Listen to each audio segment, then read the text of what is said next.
But rules dictate that Tundra must draw all series, Breaky. So Talon are not out of it yet. Let's get into game 2.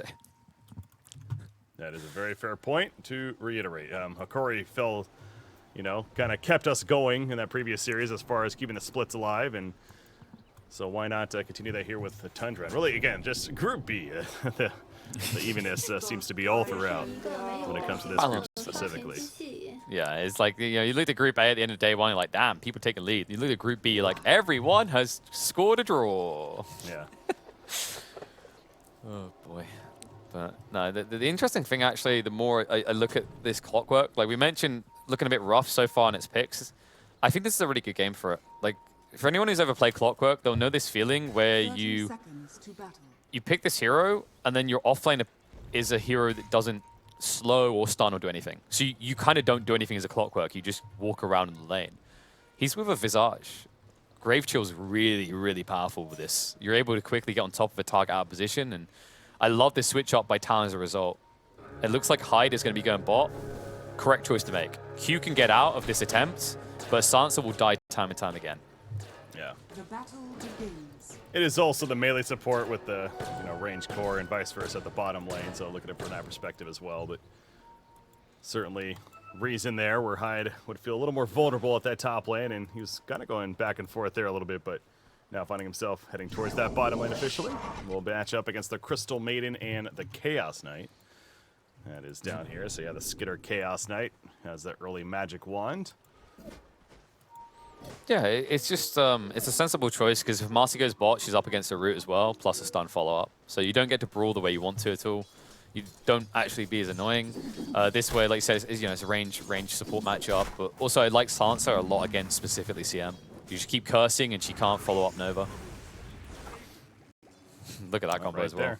Oof. Yeah, that's slow. The Brew, that's what I've noticed about these Brewmasters being picked up in the offlane roles. So we've seen a little bit now throughout these group stages. That Cinder Brew coming out and the amount of slow it provides. Very annoying. Speaking of slow, sneaking into that one zone with that Crystal Nova. Oh my, 33. That is a kill that shouldn't be happening. It looks like he might just be able to evade death in the end. No, the range on that Dispose. Jeez. Okay, just hover on Dispose's actual range and tell me how that worked. I don't know. I did exactly that, and I'm like, immediately I'm like, how did that reach?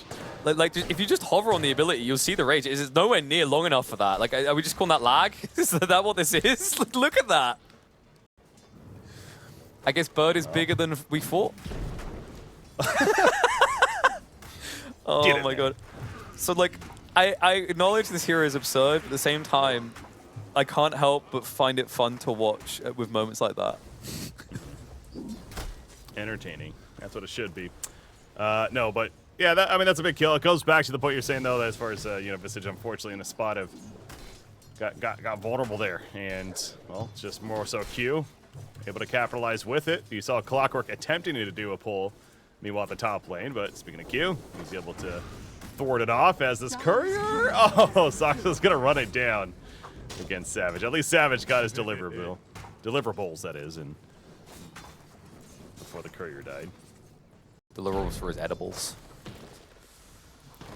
Who's actually munching off the creeps in the lane so far? I think Savage obviously is the big winner in the matchup, mainly because of how KP, not KP, sorry, 33 died to a solo Marcy support. Just put him very far back. It's weird as well, because this was a lane I expected to bully the Marcy out. Just, you run it as 2, you Soul Assumption her down, but so far, Q's doing a great job of giving Savage a free lane. They're pretty deep behind their tower now with the creep wave, and Q's just gonna run on up and start brawling once again. No surprise there. Gonna go for Soxa. Dispose in. There's a rebound, and Savage will secure the kill. And Savage has done the maths. I mean, well, he's got KP on the team, so KP's probably constantly reminding him, like, these are the numbers for Soul Assumption, don't forget them. Level 1 Soul Assumption just can't do enough at that threshold. You saw how close he was as well, about 60 HP remaining after you took the hit. Just great utilization of the Morphling by Savage, and incredibly aggressive start by Talon. I was noticing the mid lane matchup, though, despite everything that's going on the top lane, but this Ember Spirit having a hell of a time. Well, it was, to be fair. 9 has recovered since I noticed it earlier, but it still is actually a pretty good lead for Mikoto at 24-3 compared to the 18-1 on the Pango. Yeah, Mikoto has just chosen to prioritize farm over potential kill. You notice he hasn't got points here in chains. When you go for Sleight of Fist like this, you can't now sidestep into level 5 chains because he needs to get Flame Guard at equal level to Shield Crash. Otherwise, he loses the damage absorption and instantly gets the Flame Guard turned off. Love seeing the efficiency there by Silencer, by the way. He stacks this camp in the triangle on the dire side while also controlling the water rune at the bottom. So, well played by Hyde. Hoping to carry in the mid. Definitely feels good, and oh god, this doesn't feel good to watch. Actually, maybe it does. Q. Okay, scrap that. This is absurd. Do you ever feel like this is maybe part of the reason we don't see Clockwork looking good? How many of those games was Marcy in as well? That's the deep stat dive I want. Oh my god, this is obnoxious. Hyde. Bot though. Ooh. Okay, they might get a second one. It's a little bit of a struggle. Yeah, cooldown's too high, so KP can walk away, but at least they're striking back. They need to do something because you can't directly address the Talon top lane yet. Yeah. Not a lot of games against Marcy. Kind of made me look that up, actually. Really? Snapfire's the most. He's 2-5 against Snapfire specifically. That's the one that's apparently really that makes difficult. sense. Right, because Yeah. you go and you cogs, and then it's like, oh, good. I'm just going to either cookie them out, or I'm going to regurgitate lava onto you. Chaos Knight, though, he's having a good time at the bottom lane, despite these Cinder Brews constantly being used by the Brewmaster. Speaking of Brewmaster, he's in trouble. He's just dead. Maybe? Oh, maybe not. Hyde KP lives. The Salve, and he is fine. Yeah, very close call there. Yeah, not able to follow up there, so KP will survive. Heal up more or less to full. Skitter's starting to feel the pain a little here. Chaos Strike just not able to really lifesteal him up quick enough. And oh my lord. Okay, Mikoto, he has Remnants, but he doesn't have the mana. 9 will get the kill. Q will look for vengeance, and with the assistance of the tower, he will at least get it. Wait, okay, Q's getting ahead of himself there. He's going full Naruto mode the wrong way. So Saxa won't be a follow-up feed for the Marcy. Brewmaster went down to the bottom lane meantime, and they're also going to get the Silencer thanks to the greed. He went in trying to finish off the Crystal Maiden, and he ends up dying for his sins. And Skitteroo right back into the farming mode, into the creep wave. So yeah, the big picture there, again, looking pretty good for Tundra, despite losing Pango. Not something they wanted, but 1 for 3, they'll take it. In fact, Brewmaster comes back in. Now Clockwork showing up with the Arcane Rune. And no cog block, but it might not matter. Maybe it will matter. KP. He's running. Here comes Silencer. The Arcane's curse, and now Soxa in trouble. Yep, he might die to that curse. Yes, there he goes. And now Skitter's in trouble. He's fine, though. He's got that wand. Yeah, Hyde needs to be careful because Skitter can turn around on him. Especially with 9 coming in. Q will at least be able to commit for the double kill, but now the stun's going to return the way of Marcy. Vengeance will be hard here. She'll try to delay it, but just make sure Skitter stays in range. And Rolling Thunder in deep from 9. KP will be finished off underneath the tier 2. What is happening at this bottom lane? It's just all sense of the laning phase is gone, apparently. We're only 7 minutes.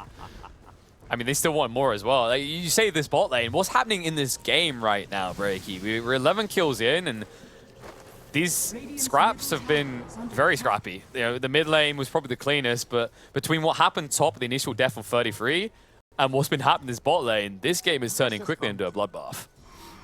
Yeah, I mean, absolutely. 11 kills out of 7 minutes, not too shabby. As Visage, though, he's starting to recover at the top lane after a little bit rougher of the start, of course, with that death. But as we've seen, Marcy's been rotating elsewhere and being involved, so opening up some potential for him. And he's also got the familiars, which, of course, is very important for this hero when it comes to farming, especially. And there is a worry that Marcy's now overcommitted to the bot lane. This is a harder lane to get things done compared to top, especially when 9 keeps rotating in like this. I mean, they're so confident about their position, but I put a big question mark on why. It's only a level 4 Marcy. She's not that big of a threat when she's outnumbered. 9? Yeah, he keeps intimidating with the Rolling Thunder. Mikoto trying to bait it out even. He keeps going with the Sleight of Fist, though. But did he overstep? Maybe. Rebound. Takes out Crystal Maiden, but there's a Rolling Thunder fully committed. And Mikoto's able to remnant away. Yeah, I actually think the cogs pushed him back a little bit too far. The Rolling Thunder maybe connects otherwise. It's still going to be tight either way. Just good play by Mikoto. lives his life on the edge, and then ends up forcing out a Rolling Thunder that doesn't net anything but a kill on your own support. Definitely a bad feeling for Tundra, and the only upside, of course, is that an Ember Spirit isn't exactly great at hitting a tower. Yeah, not your objective pusher. That's the Brewmaster. Q. I mean, Sax is like, I really want to, but this is the worst possible hero to be standing in my way. Oh, they're in again. He's already used the Rolling Thunder as well. 9 has no way of getting away from this. The dive is successful for Talon. One more tap is needed. Slight Fist is coming off cooldown, but Mikoto hesitant to commit here. Yeah, you mentioned no Rolling Thunder, but that Swashbuckle able to keep him the distance that he needed to obviously survive. So pretty clutch in the getaway, but to the point, it's one of those cases where, yeah, he didn't die. That's good news for Tundra. However, Ember Spirit just goes back to pushing the mid lane, and mentioned that tier 1 tower taking even more damage now because of it. Yeah, I think it's also, you can't underrate the power of the damage reduction. Like, maybe one downside to Talon, at least when they're diving the Pangolier, is the heroes that have to commit to get the kill, he's always going to have these 2 melee heroes on top of him, so he should always get a 40% damage reduction. Visage, look back at him at the top lane as Savage went in right there with the waveform. Pretty aggressive. Going out the creep wave, though. Not really concerned about much happening in return. Mid lane. Crystal Maiden pulls back in. Yeah, this hero doesn't have damage reduction, and you can see how much quicker Gaimin easily pick a kill. 9. They can use the Rolling Thunder. Hide, dodging him out. Right in the little gap, gets pushed to the high ground. Says, thank you very much, Mr. Pangolier. I'm going to walk this one off. That was very smart positioning. You know that that's what he had in mind right there. Just enough, if anything, to avoid it, get knocked up, and sure enough, he was correct. So excellent escape from Hyde on the silencer, and he'll have to regen, but again, a case of at least he survives. As this Ember Spirit, though, is getting pretty ridiculous. Mikoto, or seeming pretty ridiculous, I should say, in this landing phase. They just don't have an answer to address him. Anything they send here, Crystal Maiden, Clockwork, obviously the Pango himself, he just keeps fighting them off. Yeah, there's a big concern that he just goes for a farmy type build with the Maelstrom, and he can just split the map with the Morphling and take a lot away from Talon, from Tundra rather, and force him to always push out the lanes. Wouldn't mind seeing some sort of stat build, or maybe just a quick BKB game, just so he can be present consistently in the fights. It depends what the goal is. I feel like he's leaning more towards what gets him present, because traditionally Talon are just doing anything to enable Savage. Speaking of Savage, he's in trouble. Familiar stun. There's one. Does it go to the second one? He needs it. There's the hook shot in. There's a second stun. Resummons Familiars just in case. Not even needed. Reality Rift pull in. There's the kill. I was watching that smoke develop for a while coming out from Tundra, and it was a matter of time before 3-3. You saw the first Familiar stun hit, and you knew that Morphling was in trouble. Yeah, the interesting part is that Talon support smoked up, and they're rotating around the backs. They want to fight this. The Brewmaster is now TPing in. 33 doesn't taking the tower, and Ember's already here. Visage is not going to get out easily, and you can see the supports are already hunting for a follow-up kill. Snaking will be found first. 33 will be the entree.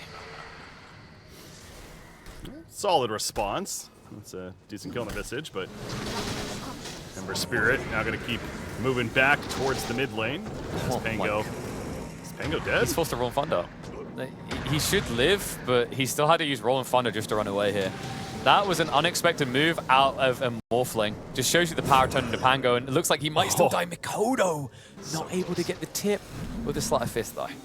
That was so close. A hell of an attempt from Mikoto. I thought for sure he's out of there, right? But no, he made it very interesting to the very end. But eventually Pango does escape, and yeah, it goes back to, like you said, though, this Ember Spirit. That Orbit Corrosion alone is, that with the Phase Boots is already able to do so much work with it, and he is going to have the Mithril Hammer coming out, so it goes back to the idea of the Maelstrom. It's coming along, and now they find the Chaos Knight. Immediately with the chains, puts up the Flame Guard, and the silence up on Chaos Knight as well. He can't do a damn thing. He has an armlet toggle still. Maybe it's not going to work, though. However, yeah, the Ancient's assisting right here, and Ember Spirit going to fall because of it. So that's at least a good turn kill for Tundra. Yeah, unfortunate the way that played out for him, being stuck on the side of the Ancients, and CK just committed to that stage. Skip was like, I'm dying, but I know what's happening behind you. Those things are hurting. So in the end, Tundra are actually able to recover in that area, defend their own Ancients, and although they do lose their carry, they get a big kill onto Kodo, who's top of net worth. And by the way, to that Mithril Hammer pickup, the cool thing about going for that first is it gave him flexibility. He could have been thinking Maelstrom or BKB. Love the fact he's going Maelstrom in this game, though. He has a dominant position, and he wants to extend that lead. 9. Got a... KP. Is he actually going to connect? It is. Is he going to third one? Yes, he does. The swashbuckle, it's enough. Very well played by 9.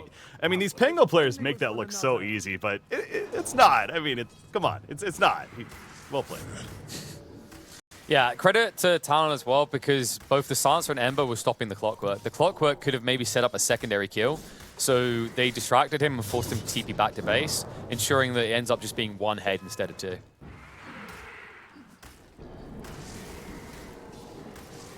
We got Crystal Maiden is going to spot Morphling in the jungle, doing some farm. Throws out a Crystal Nova, just going to be harassing. Takes his creep, nice. The problem is, like, from a face value perspective, the Morphling has to assume there's heroes behind that. Speaking of heroes, Bangalore. This is starting to get worrying, actually. The Ember, outside of them jumping in with him not paying attention, so basically a hook shot, there's no easy initiation onto the Ember Spirit this game.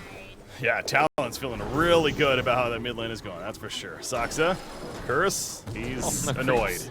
The creep's not there. He says, oh, crap. That means Saksa's going to die. He's annoyed at his own carry. He's like, why did you farm this? How dare you? No chance of him getting away out of that one, though, even if the creep was there. They were ready for it, so... Yeah, Ember Spirit, the Maelstrom, is now just about finished. We're going to see what he can do. It goes back to the point you're talking about, how the lockdown, not the greatest overall. It will be slippery. They're going to try to deal with that annoying element of the Ember slightly. Diffusal's almost complete on the Pangolier. At that stage, if he doesn't have a Remnant already in place, he's going to be in trouble.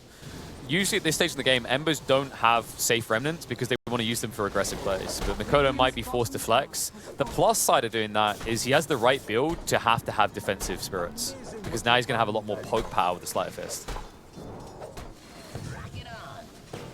There you go, the Maelstrom officially delivered. Can't forget about Chaos Knight, though, what he's been able to do. The Armlet picked up, Echo Saber in the works. So Skitter, top farm in the game, showing it off there. Phantasm going to be coming off cooldown in 10 more seconds. And he's also level 11, worth pointing out as well. But actually, Ember Spirit's level 12. Slightly above him, and they were trying to hunt him as well. That was a nice idea by 33. If one of the familiars connected, they would have had the roll and thunder from the tree line. But someone didn't sense right to Mikoto. He's like, nah, this doesn't seem right. Something's up. So he dodges out the familiars, and that stops any attempt by Tundra to get a big kill. Roshan? Pinging it out. It depends how badly you want to get jumped. I think you need a kill before you think about that. Yeah. There's the potential, though, with a Chaos Knight and Disarm. You could. I mean, they just got a Wraith Pact on 3-3, so there's that as well. Like, there is, yeah, no, they're going to go in. I think that was the key. He gets the Wraith Pact, he's going to bring it over here. And now they say, all right, we're comfortable to do this. Do they have vision on? No, so they don't know exactly where Talon are. They do have deep vision in the dire jungle, though, which I think is why Tundra is confident with this play, because a wraparound would be a bit too difficult for Tundra to do, or Talon rather to do blind. So actually a good read in the situation by Tundra. Talon, Mikoto moving in, but a kill on Roshan, and now Marcy is regretting this decision. Hooks on the backlines, the cog push back on Ember Spirit as well. The Rolling Thunder stun perfectly timed, and Ember Spirit just evaporates, and that's the, that's the chef's kiss, we'll say, for Tundra in terms of getting the Roshan kill and immediately transitioning into a couple of hero kills. To put it in Pango terms, c'est la magnifique. It truly was a beautiful setup there, actually. That's why you like the Clockwork combo. Like, when it works, oh my god, it decimates your opponents, because you essentially... One of the issues with Pangos is unless they want to build a Blink Dagger, they're a terrible primary initiator. They're seen coming, they take too long, there's a build-up. Clockwork is instantaneous. Hook shot, and he's just in. And if he manipulates the fights with the cogs correctly, he can easily enable kills to this Pangolier, as you saw there. Oh, good lord. Oh, Marcy's out. Marcy not looking so strong there. Not up against Skitter. He's lethal at this stage. Split's going to be committed, though. Global Stance as well. Chaos Knight is going to have to stand a fight, but the lifesteal is going to last a lot longer than maybe Talon were expecting. Reinforcements have arrived. Talon just have to back away. Yeah, it's, again, only the Aegis. Now, it was just picked up, so it stings a little bit if you're Tundra, but Primal Split and Global Silence committed for it. So yeah, I think Tundra is more than acceptable with the outcome of that fight. And they're still even going to stick around and fest it into the Talon's jungle. They're, in fact, heading towards the top lane and looking to clean up this tier 2 and get access to the outpost. So, ooh, there's a double damage room, by the way. But I don't think either team is aware that is the case. Nah, they got other targets in mind. 33 is just blitzing through this top tower. You're kind of seeing an issue with Talon's draft as well. You know, they don't have an offlane that does the comparative. KP can shove lanes, but he can't take towers quickly. And Ember, honestly, is just terrible for objective taking in general. You know, this guy can't take Roche. He can't push towers. It's all about kills. Yep. Certainly got the ability to do so. As we've already seen multiple times this game, but this smoke play. Player smoke, they're trying to catch somebody. The Marcy could have been one in the front lines. The reality rich Poland. And the blow up after the fact, so Marcy dead, Rolling Thunder activated. They also catch Silencer. Nice job. He's evading this pretty well, but can only do so much, can't hide. So it's the supports. They do buy time for Ember Spirit to slip on out of there, I suppose. But again, Tundra's continuing to hunt. Still here. Morphling is going to try to waveform away, but the Grave Shield slow is going to keep him in range for 33. 23 Savage, well, the supports are dead, so you don't actually have anyone to protect you. Oh, no. The rest of Tundra are rotating. They're set up for a hook shot. Nice Morphling will be able to move away with the Manta, but the Bird Follow is going to be there. This is getting dangerous now. Yeah, this is getting very dangerous from Tundra. I think they commit a bit too far. They need to get out. TP comes in. Q, a little bit ambitious coming out from the pos for Talon, rather. 33, man, look how deep he's going now. Dragback's going to be there. Nice sleight of fist dodge out by Mikoto. Skidder is being brought low. Armlet told to keep him alive. They bait him in, and they drag the Morphling to his death. Brilliant turnaround by Tundra, but they're not done just yet. Hook shot on the side. Saxa will keep away the Brewmaster reinforcements, and now the rest of Tundra will converge upon the Panda and take him out. Skidder with a great armlet toggles multiple times in that fight, but that's why Morphling was so committed to feel like he could make that kill happen. He dives in for it. Clearly, it backfires. Not the right decision. And with him dead, there was no way that Talon was going to be winning that fight after the fact. But, I mean, you were right. They were ambitious, were Tundra, in terms of diving as far as they did. But obviously, in the end result reflects that, okay, it proves to be the right decision by them. And take a look, even more of a lead gained from that 8,000 overall net worth. A Lotus Orb just delivered to Pango now after the fact as well. So yet another very valuable tool that they have to work with. And I think BKB is going to be coming out to Chaos Knight as well. So yeah, a lot of nice items now for Tundra as Crystal Maiden. All right, finally Q will get something here. A couple of Ice is not nice in that situation. She's just going to tank the deaths, though. As long as everyone else survives, you're content with that. You accept that's your role. I mean, we talked about Crystal Maiden. She's for the lane bullying. Doesn't usually get much value afterwards, but did with that ult bot. Speaking of ult, Swift on the hook shot, but 9 will secure with a follow-up. KP can't even dream about getting the split off. Not with the battery assault there, but they're going to commit. They're going to try to avenge this. Stun's coming out onto both of the cores. 23 Savage brought low. Soul Assumption is going to burn through Mikoto, and this is the problem. 23 Savage is ready to go, but Ember has to duck and dive away. Global used as well. Yeah, it's not. You see the global science, and Talon's trying to run with it, not actually fight with this. Hide. Oh, great Force Staff. That's been useful this game, but it's just not going to matter. The Grave Chill, he's just way too slowed. Just trying to delay this as long as he can. It's a couple more seconds, maybe. Meanwhile, Chaos Knight is hunting. They want to go. If they get the root, they can insta-kill. And you noticed a difference in midway through that fight, right? Like, Tundra, they started off trying to attack the Morphling. They're like, maybe if we just disarm him. And they're like, wait, why are we making this harder? Ember's just a glass cannon. If we start bursting him down, he has to run away. Just great read. And speaking of that Ember being bursted, good lord. Your jungle is not safe, sir. You ask for burst, they got burst. Yeah, that's showing off right there. That Ember Spirit. This is an Ember Spirit that, really felt powerful coming out of the laning phase, and was, frankly, very powerful out of the laning phase. But it's beyond the laning phase. We're entering that mid game now, and has not been able to develop as they would have liked on the side of Talon. Meanwhile, you have all 3 cores for Tundra now more farmed than the Ember Spirit, and that Morphling we've seen already a couple of times here. That he is vulnerable. The burst. It is real, and he's got to be pretty scared of that.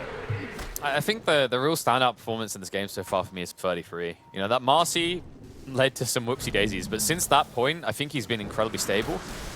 I dare to say he hasn't lost a single bird. I have not noticed a single bird get killed. He'll resummon them, but they're never feeding gold over. It's just brilliant play out of 33. Shows you exactly why this is considered one of his signature heroes. Yep, and went back to it. Saul picked up in the draft, said excited to see it in his hands, and certainly living up to the expectations, and it might come into play here. Ooh, the familiar stun just not in time. Like a pushback, however, it doesn't matter. He is still stunned and gets the kill and Q. Yeah. Like, Marcy's meant to be broken. It doesn't matter. Like, the amount of lockdown they've got for her, she's not able to do anything in these fights. BKB will be a big turning point, but definitely feels like it's been a long crawl towards this. 3-6-6 on the Marcy so far. Just look at the positioning of Tundra and how they just, again, a word I used earlier, infested the dire jungle, specifically this ancient side right now.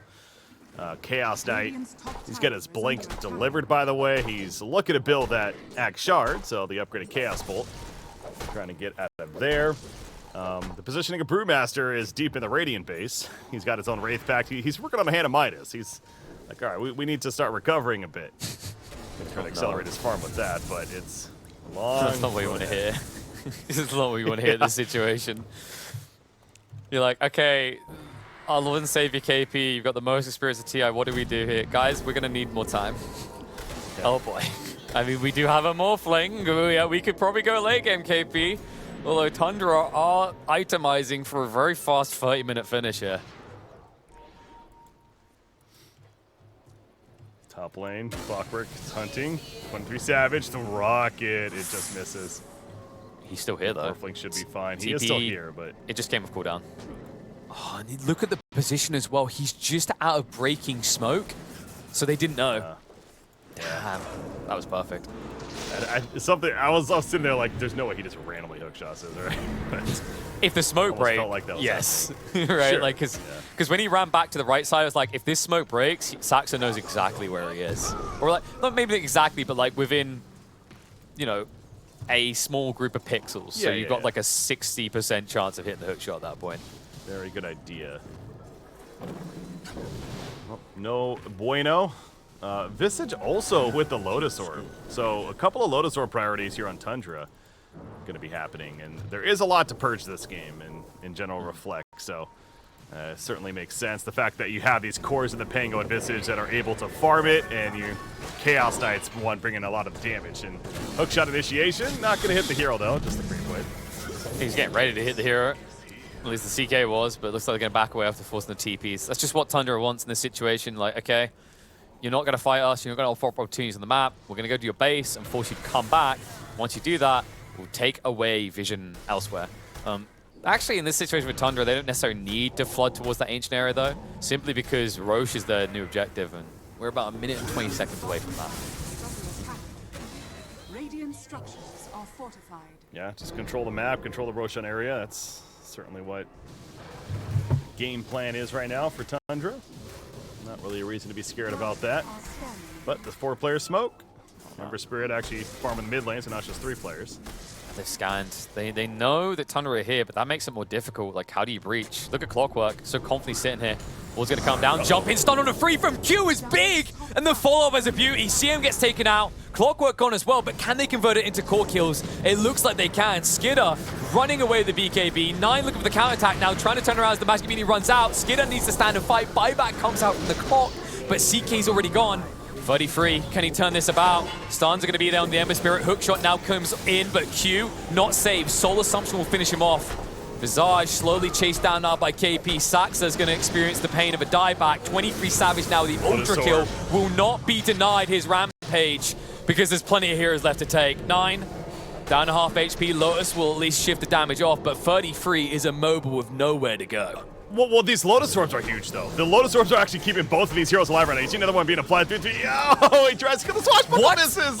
Silencer somehow avoids death. They kill Visage. And 9 is going to just TP out in the very end. So that was something. The fact that Silencer manages to get out with his life some way, somehow. But even if he dies there, which obviously he doesn't, Talon, wow, what a fight for them, though. It all started with that initiation. You mentioned it, Q jumping in. The ward went down behind these trees over here, and within a half a second, Q was like, I'm in. Got the initiation with the rebound, and then the follow-up begun. The global silence immediately after, of course, was a big factor as well, and Talon, that's what they're looking for. You see right here, yeah, the perfect three-player stun. It just didn't matter after that. The Savage followed it up with his damage, and you can just tell Tundra was in full panic mode at that point. Yeah, and you can see what they're trying to do. They're trying to keep Skidder alive long enough that the BKBs run out, and then 9 reinitiates, but it's just too little too late at that point. Buyback, ambitious coming out from Sax. He just needs to try and commit what he can to get any kill exchanges, and maybe allow 33 to take 2 more heads with him. But you can see at this stage, like Visage, more a kind of pick you apart type hero. You know, he's all about that utility, that control. He doesn't have the damage follow through to control these fights, and man, I gotta give it to that Silencer. You know, run and hide. If there was any player you asked to do that, it's gotta be the one with it in his name. He dodges death against 33 and then follows it up with a sweet backstep like he is Neo dodging bullets. 5-player smoke. They're meeting up at the Roshan pit. We mentioned this is the objective, of course. And now that it's up, both teams very interested, very eager. Morphling, by the way, Chrysalis. He has the Daedalus queued up, so good right click is becoming very real. Not going the Yags route at this point, and we see a lot of the Morphlings doing that, but not Savage. I don't think he really needs it this game. I mean, there's some nice elements to it, right? The idea of turning into Pango and disarming all the illusions is kind of cool, but I think what he's realized is Skidder's a little kiddie at this stage, right? He's not as much a big warhorse as he is a little pony in the face of the Morphling, so he's willing to just fight directly, but these stuns. Ooh, Mikoto. Ember. Global comes out. Stun control out under the Visage, bringing him low. Lotus Orbs are doing a lot of work, but not enough here. BKB's now activated, and Talon are willing to commit. They'll find the kill on the Crystal Maiden. 9 is hanging around for the time being. Skidder has now committed the Phantasm, so they need to find a fight. Unable to do so. Out under the Visage, bringing him low. Lotus Orbs are doing a lot of work, but not enough here. BKB's now activated, and Talon are willing to commit. They'll find the kill on the Crystal Maiden. 9 is hanging around for the time being. Skidder has now committed the Phantasm, so they need to find a fight. Unable to do so, KP will walk away. Yeah, buyback on a Crystal Maiden, but Vincent is dead for 40 seconds. Chaos, this is risky, going in like this. Now he's got the Lotus Orb, you see the reflect of the Adaptive Strike, but still plenty of damage onto Skidder.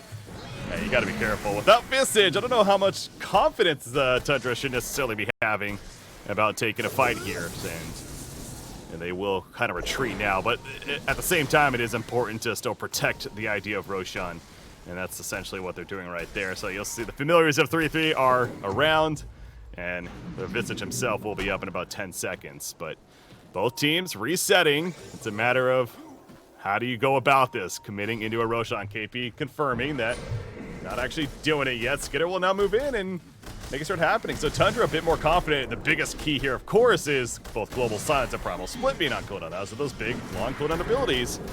And that's one of the downsides when you're playing around these. Yeah, you have to poke. You can't fully commit because you haven't got the backup to keep the Morphling alive if he gets overwhelmed here. KP just trying to be a nuisance. Says, I haven't got much more to commit here. Commit his mind, body, and soul. 4-staff will save the day as it gets him to high ground, but now that might just be Roche secured.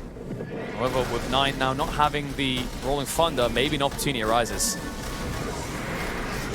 Going, KP, Cinnabrew's down. He's going to get stunned initially by the Clockwork. They kill on to Roshan. Aegis is picked up by Skidder in the midst of it. Skidder may fall here, it looks like.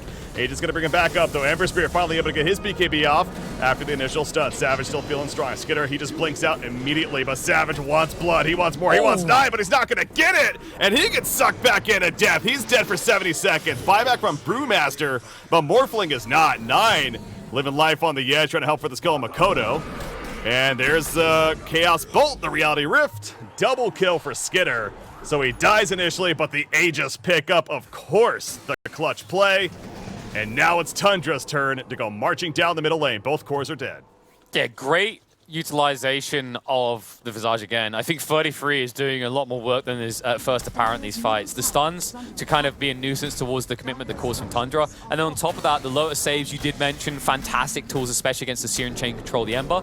But more importantly than that, it's these birds whittling away at the Morphling. You saw he went full agi, he felt like he was confident to just fight, and then all of a sudden he has to start shifting towards strength. Can't burst heroes quick enough, and that leads to this compounded effect where you're not getting through Tundra's lineup, and this Skitter Chaos Knight at this stage will turn around and exploit that. Great plays by Tundra to now move in and secure 2 lanes. Dire structures are fortified. Oh, they Say got that. one. Yeah, Yeah, they're hesitant. fortification. I mean, Morphling's up now. Remember in 10. They could go in, but they have so much gold now, right? They've got a lot in the bank to spend. Yeah, Heart is just being completed by the CK. Radiant's That's what I was going to say. You upgrade your items. I mean, the gold on you is not necessarily, you know, going to transfer into those items until you actually purchase them and put them in your inventory. So that's what they're going to do. They fall back and going to make sure that's the case. But Makoto, he's in. He's going to catch snaking. But again, the Lotus Orb, one of the two. It's going to keep him alive. The Wraith Pact put down, and Ember Spirit still in pursuit, though. Gets the kill, but at what cost? Now Global Silence used as well. Skitter manning up, though, going for the pull up of the Brewmaster, but the Brewmaster probably split. He's good for the time being, and now Skitter looking to run. That BKB's going to be wearing off in a second. They go for the turnaround on Savage, but no, he is too strong. He's got that strength shift now. Skitter, the rock stun hits, gets pulled back in himself. He's in trouble. It's morphing into the Chaos Knight, using it against the Lotus Orb reflection, though, and now Morphling is stunned as a result of that, and he's going to go down. Skitter finally falls. It is just absolute chaos, but it's looking like Tundra's ahead, and Makoto's on the run. So is Silencer. He TP's out successfully, but oh my god, the Lotus Orbs, the morphing into the Chaos Knight, and it was just a blow up on both sides. There's a reason they made an anime that was focused around this item. Lotus Orb is worth it. You just saw the power. You mentioned it there. Like, the moment it looked like CK was going to go down, it was all going to be lost. That Lotus Reflect, Morphling getting ambitious, turning into the CK and throwing one of the slowest stuns in the game, offered up a premium opportunity. 23 Savage got ahead of himself, and as a result, finds himself 6 feet under, or however deep water truly goes. Great fight from Tundra. And you know, we seem like Lotus fanboys at this stage, but it really is the game breaker that is winning this game for Tundra. Oh, man. I mean, winning this game, yeah, but I don't know. This feels like one of these games, KP, where still anything can happen. I am not confident whatsoever that Tundra has a comfortable lead of any sorts, and it's going to be fun to continue to see how this one certainly plays out right here. But, yeah, the Lotus Orbs, it goes without saying, absolutely crazy tools to have for them this game. I do look back at the Brewmaster, and, you know, we mentioned that Hannah Midas earlier. He's had that. It's off cooldown currently. Going to look to use it here shortly, and we'll see what that translates into eventually. But is he going to be going? I'm actually curious. Is he going like an Octarine core even? What is he going for here? In this, Yeah, it's the just Aeon. Aeon disc. Okay. Yeah, because he's at risk of just not getting the ult off at all, right? Like, you've seen how quick this burst can take him out of the fight, so. And that's key, because if he doesn't have that, like, there's no control in the back lines. Because right now, for Talon to take these fights, you kind of saw it there, they need to seclude targets. And then utilize the global silence so that when they inject deep and find a kill, there's no repercussions for doing so. Boom, there it goes. 38 minutes coming up. Tier 4 items soon. Yeah, I'm just looking at like what's coming next. I mean, this Chaos Knight picking up the Mace Flare, like it doesn't have as clear and apparent value as it would in other games, but I think it mitigates a lot of what Makoto can do if he just gets poked once. But I think it's just more about the Morphling. By doing this, Morphling's ability to just stand and fight in these fights is somewhat reduced. Also, pretty damn effective against the magical burst of the Ember plus the Marcy. I think it's especially important for your illusions, because you can get magic immunity, but they cannot. And oh my god, that hook shot straight in onto that Marcy. She's gone. Yeah.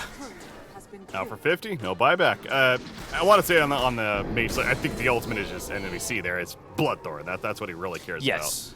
But it's nice for illusion heroes, right? When you're up against magic bursts, like someone like an Ember can slowly kill your army, but now you've reduced a heavy amount of that damage just because the magic resistance you get by default. I agree, it's definitely about the blood form, but it's cool to think about the knock-on effects on the way towards the end goal. Oh, sure, yeah. Yeah, to the point he prioritized that over over the Orchid, so. Morphling Illusions pushing out top. They're wrapping around, but obviously as we see the real Morphling, he ain't hanging around. He's already back despite 3-3 hunting for him. And speaking of that, we do see the Silent as the Grave online with that Ags. So flying around, as I mentioned, excited to see it in the draft, and we see it here. Yeah, pretty lethal, especially for a key support like the Silencer. You can just get found out. You can see he's somewhat protected as he's carrying that gem around. If it wasn't for that, he'd be the easiest meal of the game for 33 every time. Some ninja gear. There's a Witchbane on both sides. I don't think there's like any godly tier item that comes to mind straight away. The ninja gear is quite nice when you've got this subtle initiator. Like, I actually think a ninja gear for Tundra would be really nice because the clockwork can never be discovered. There is also a Stormcrafter now available, and we've seen some sick plays with Stormcrafter so far. Definitely something that can get value, just dodging out something like a Marcy's initiation. Overclock. Speaking of that Marcy, can't initiate if you're being initiated on. The Global Silence is way too late to save here. I say that. Q. And, oh my god, this hero is so absurd.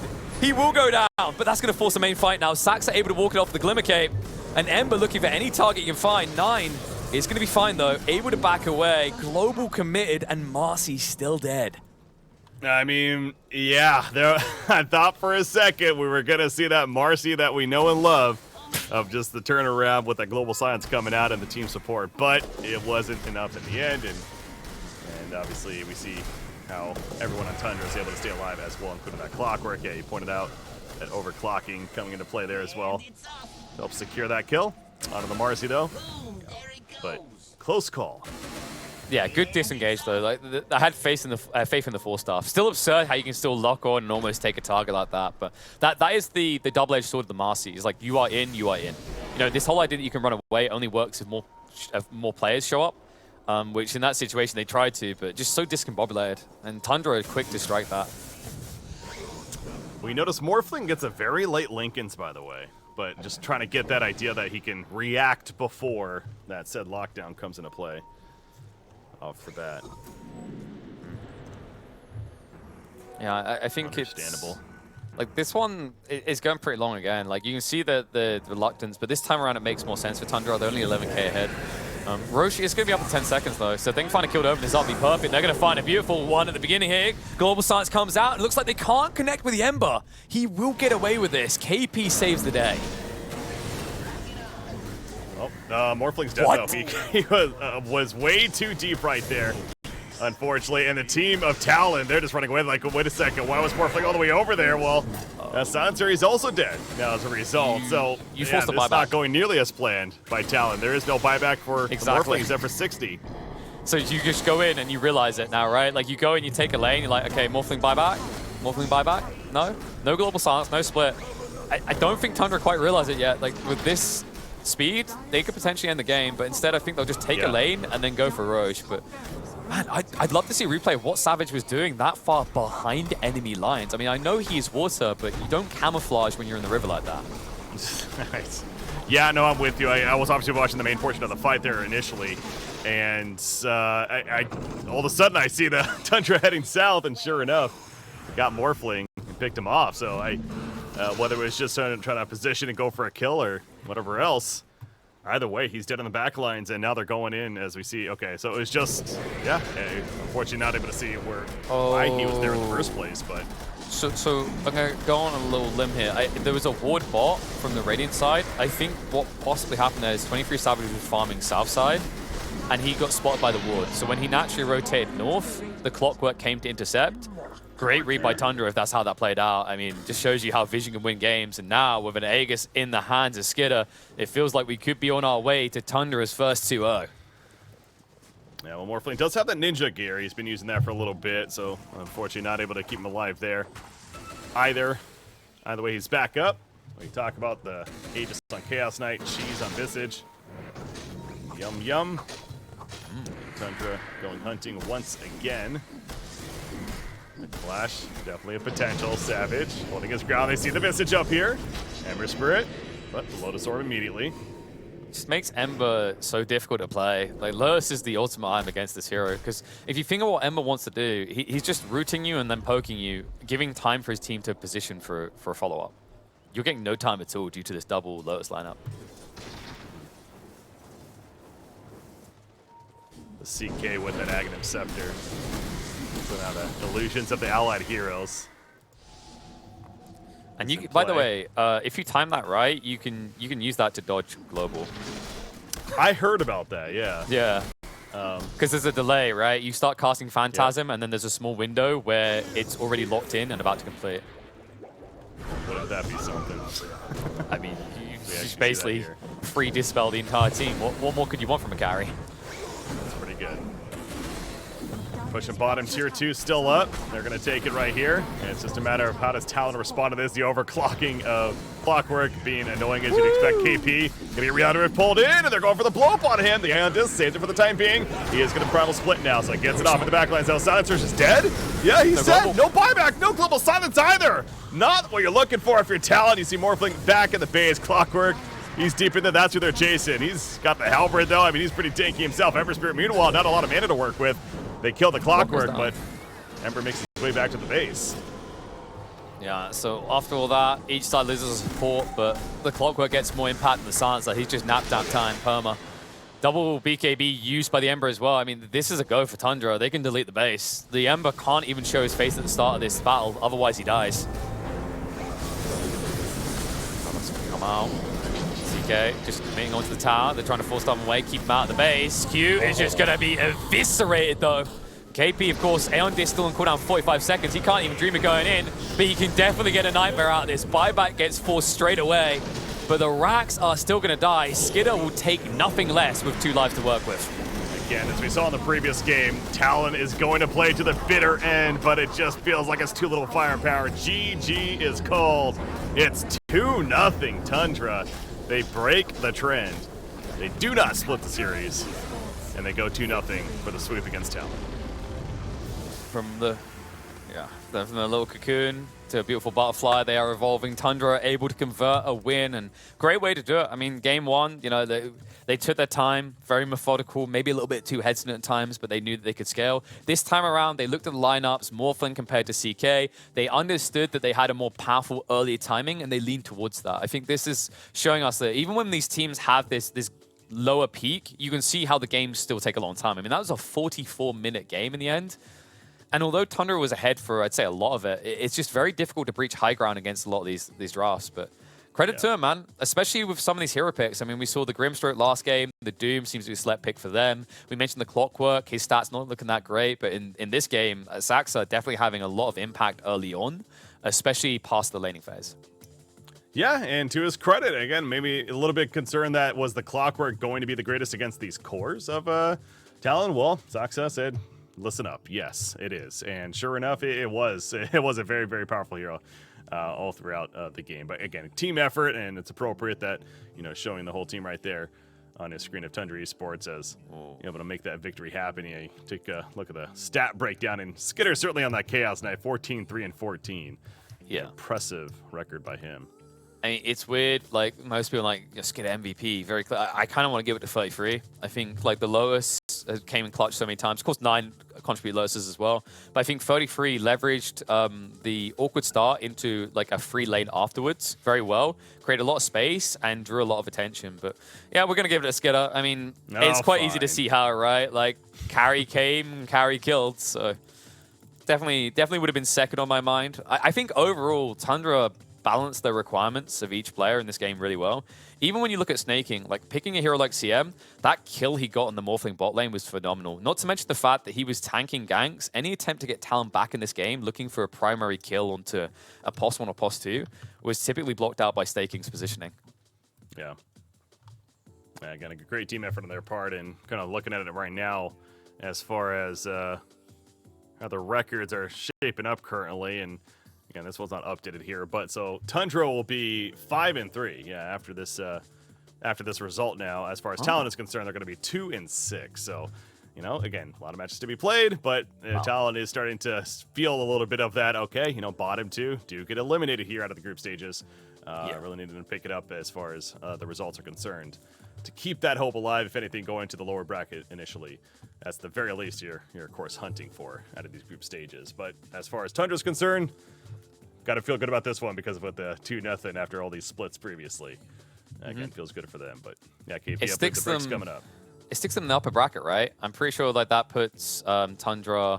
So you said 5-3. That's the same score as Team Spirit. Yes. So they surpass Entity. So really, really impressive, right? Just stable, but now just 1 or 2 peak performances. It shows you that it could be the difference between lower bracket and upper bracket. But I think you are right, Breaky. I mean, we got a small break, but I believe we've got some action up next for the people after the break, right? Boom versus BetBoom. A lot of boomage going on for our next series. Ladies and gentlemen, stay tuned. Breaky CBK joined by Killer Pigeon. We'll be back. Just a little break.